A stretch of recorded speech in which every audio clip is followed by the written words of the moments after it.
জনাব ফারুক আহমেদ, বিসিবির নতুন সভাপতি হওয়ায় আপনাকে অভিনন্দন। গত এক যুগে নাজমুল হাসান পাপনের মেয়াদে ক্রিকেটকে একটা ধারায় চলতে দেখেছি, যেটা বাংলাদেশের ক্রিকেটের জন্য ভালো কিছু বয়ে আনতে পারেনি। এখন আপনার নেতৃত্বে বাংলাদেশ ক্রিকেটকে আমরা নতুন রূপে দেখার আশা করছি। তাই আপনার কাছে আমাদের এই খোলা চিঠি, আশা করি আমাদের এই নিবেদন আপনার নিকট খুব শীঘ্রই পৌঁছাবে।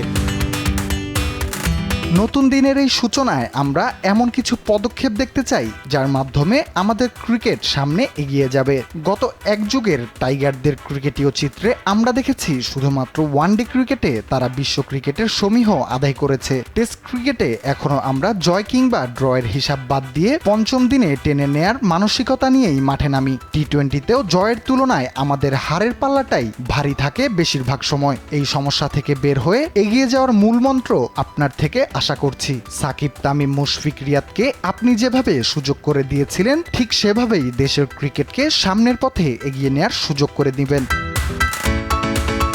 গত দেড় যুগের ক্রিকেট বলতে আমরা সাকিব, তামিম, মুশফিক, মাহমুদুল্লাহ, মাশরাফিকেই জানি। দেড় যুগ কিন্তু কম সময় নয়। তবে দুঃখের সঙ্গে জানাচ্ছি, এতদিনেও তাদের বিকল্প তৈরি হয়নি দেশের ক্রিকেটে। তাদের অনুপস্থিতিতে কারা সেই জায়গা নেবেন সেটা এখনও আমাদের ভাবতে হয়। একাধিক ক্রিকেটারকে দিয়ে চালা হয় পরীক্ষা নিরীক্ষা, এতে দিন শেষে লাভের তুলনায় আমাদের ক্ষতিটাই বেশি হয়। আমরা এই সমস্যা সমাধানের বিকল্প ক্রিকেটার আশা করি। অনেককেই দেখছি আন্তর্জাতিক ক্রিকেটে প্রায় এক দশক হয়ে যাবার পরও নিজের নামের পাশ থেকে উদীয়মানের তকমাটা ঝেড়ে ফেলে সিনিয়রদের কাতারে পা রাখতে পারেননি। হয়তো সেই উদীয়মানের তকমা নিয়েই কিছুদিন পর তারা অবসরেরও ঘোষণা দেবেন।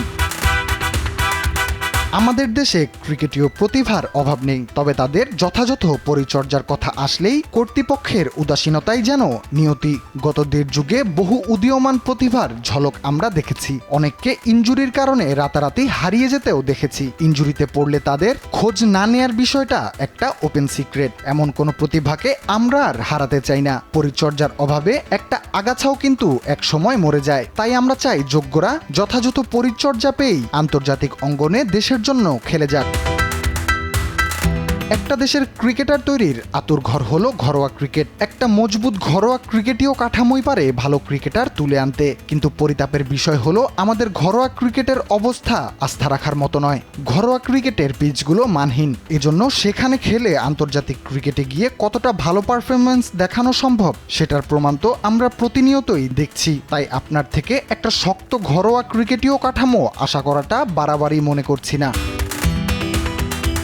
ঘরোয়া ক্রিকেটের অন্যতম একটি সমস্যা হলো পক্ষপাতমূলক আম্পায়ারিং। অতীতে এমন অনেক ম্যাচ আমরা দেখেছি যেখানে মাঠে ক্রিকেটারদের চেয়ে ফলাফল নির্ধারণে আম্পায়ারই বড় ভূমিকা পালন করেছে। ফলে বিতর্কিত আম্পায়ারিং এর কারণে অনেক জেতা ম্যাচ যেমন আমরা হেরেছি, তেমনি হারতে হারতে অনেক ম্যাচ জিতেও গেছি। যেখানে আমাদের মাঠের পারফরমেন্সের চেয়ে পাশের ক্লাবের কর্মকর্তাদের চাওয়াটাই বড় ছিল আমাদের জয়ের পেছনে। এভাবে চলতে থাকলে ঘরোয়া ক্রিকেটারদের থেকে সেরা খেলাটা বের করে আনা সম্ভব নয়, বরং দিন শেষে হতাশাই তাদের ঘিরে ধরে। বিষয়টার সমাধান কিন্তু কঠিন কিছু নয়। সদিচ্ছা আর নিরপেক্ষ আম্পায়ারিং এ পারে এই ধারাকে পদদলিত করতে। আপনি নিজেও জাতীয় দলকে নেতৃত্ব দিয়েছেন, আশা করি এই কাজটাও নিজ নেতৃত্বে করে দেশের ক্রিকেটটাকে বাঁচিয়ে তুলবেন।